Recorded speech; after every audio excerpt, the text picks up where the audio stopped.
Friends, welcome to my workplace at Ranaghat, West Bengal, India. This is a cataract with grade 3 nuclear sclerosis, and the surgery is being done under topical anesthesia.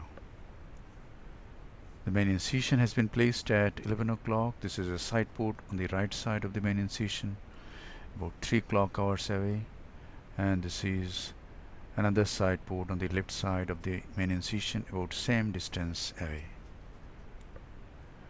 And now an air bubble is injected. Beneath this air bubble, trypan blue dye is applied over the anterior capsule. When the dye is applied underneath an air bubble, the staining is immediate. And immediately after the application, the dye is washed out, and see how beautiful is this staining. And this is real-time video.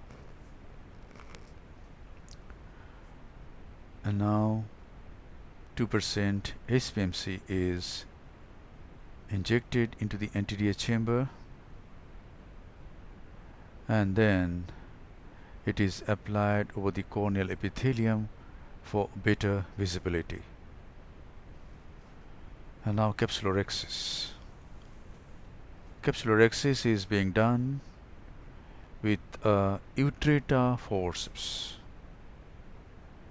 The capsule is torn and the capsular tag is raised. This capsular tag is guided anti-clockwise,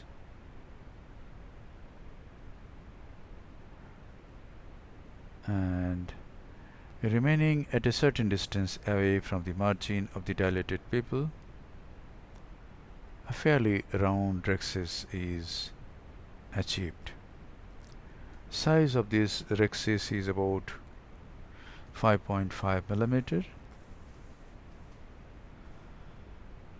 And now hydrodissection. A bit of visco is expressed out, and then BSS is injected near the equator of the capsular bag.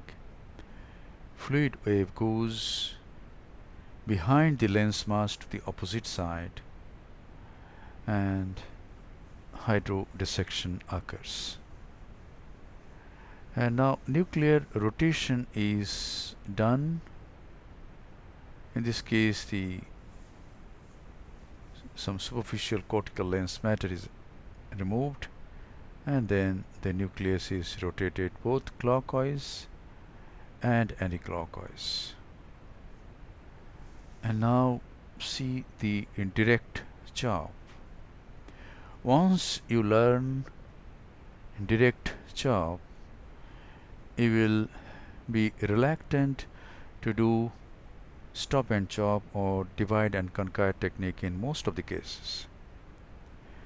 Just go into the substance of the nucleus, hold the nuclear mass firmly and chop it, and see how beautifully the nucleus divides in a moment. And the free nuclear fragments in such soft cataracts can be emulsified as it is being chopped. In hard cataracts, we usually chop all the fragments and then start emulsifying. Phaco energy in this case, ultrasonic energy in this case is 60%, flow rate is 45 ml per minute, vacuum is 450 millimeter of mercury, and during emulsification of the last piece, from now onwards, the vacuum is reduced to 250 millimeter of mercury, and flow rate is reduced to 25. Ultrasonic energy remains same, 60%. And it is done. And see, most of the cortical matter is removed, only some cortex is there in the superior aspect of the capsular bag.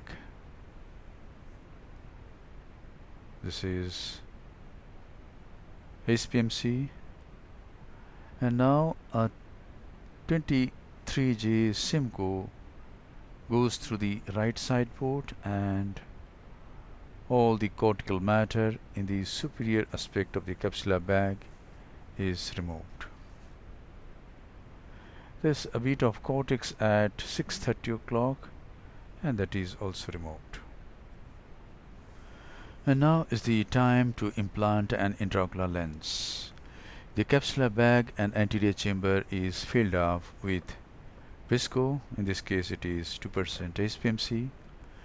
In this case we have selected a Haneda lens from Israel. It's a beautiful lens, but see what happened as the lens was implanted. Here it goes. The lens goes and it becomes upside down. And it is very easy to manage this situation. You just have to flip the lens using two Sinskey hooks. In this case I am using my chopper in my left hand and a Sinskey hook in my right hand, and it is flipped. And both the haptics are placed in the capsular bag, and it is done.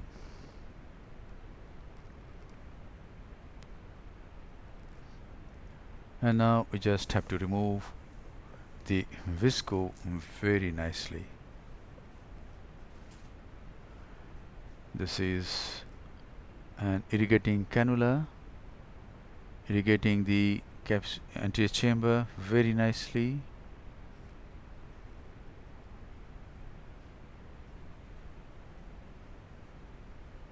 Before this irrigating cannula I used a Simcoe and removed some visco. This is irrigating as well as aspirating cannulas together.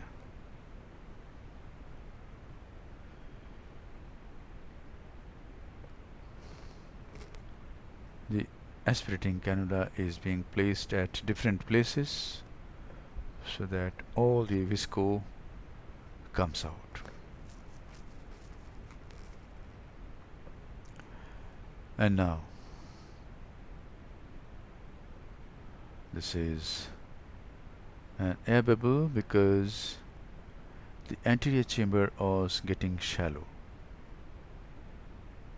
This is MOXIE, and now both the side ports are closed by hydrating corneal stroma on either side of these stab wounds.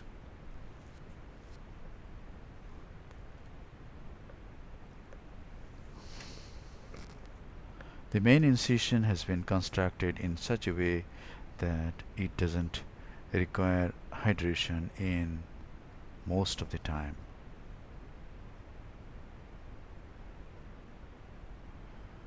And now this is the final lavage of the anterior chamber. Irrigation, and now aspiration.